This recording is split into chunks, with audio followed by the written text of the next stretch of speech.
Hi, this is Melanie Burke from Fifth and Hazel, and I'm talking about how to design tips for Booyah Post. And this is part 2 of our series, and this is going over how to set up in Photoshop.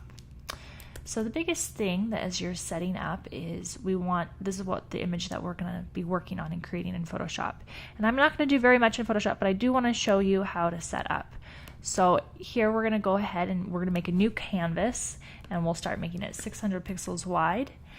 And that needs to always stay the same. And now the height we can fluctuate anytime. So we'll go ahead and just start out with 1,000 pixels. But know that at any time, if you need to go up and change that, you would just go to Image, Canvas Size, and you could go ahead and change your height. And you would just want to make sure where your anchor is. And that would make it easy.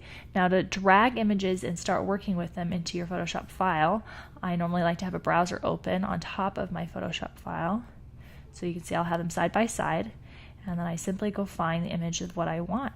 Now it's very important that you use a ping file or a screenshot that's very low res as you're working on these files. So I'm going to go through and find the image that I want.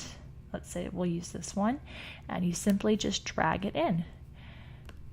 And then simply hit return to make sure that it is applied. So we'll find one more image maybe that we like, and we'll drag that one in and hit return. Now you can see these images are set up pretty nicely that it would be easy to make a grid, but I don't really like how that's looking, so we'll show you how to do a clipping mask in these in Photoshop here. But you can see that it was very easy to drag these in. So we'll go ahead to create a clipping mask. We'll start with this bottom one here. So let's say we just wanted to do a simple square or a rectangle to this. We would just, right here it says add layer mask. You go ahead and toggle on this, and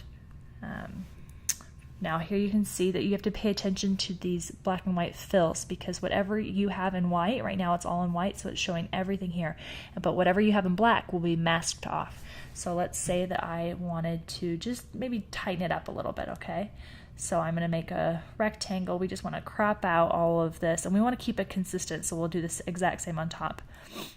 I'll simply just select this part, and then the really important part is to reverse your selection. So we'll go select, and we'll do the inverse. So now you can see it's selecting everything else. Now we're going to toggle, so we'll make sure that this is black, so it's going to black out everything around here, and we'll just put Option Delete. And so it simply deleted all this other extra space and filled it in with black. And then we'll deselect, and you can see here's your clipping mask applied. Now you would do the same thing to this image up top. And I like to go ahead and pull out grids to help myself. You can see I'm toggling through here. I would pull out grids so I can see, that I could make it equal. But just really quickly so you can see it one more time. We'll go ahead and select what we want, and you can also select it what you want beforehand and then hit clipping mask. It'll automatically do that too, and that can be a quicker way how to do that, but sometimes it's nice to know either way.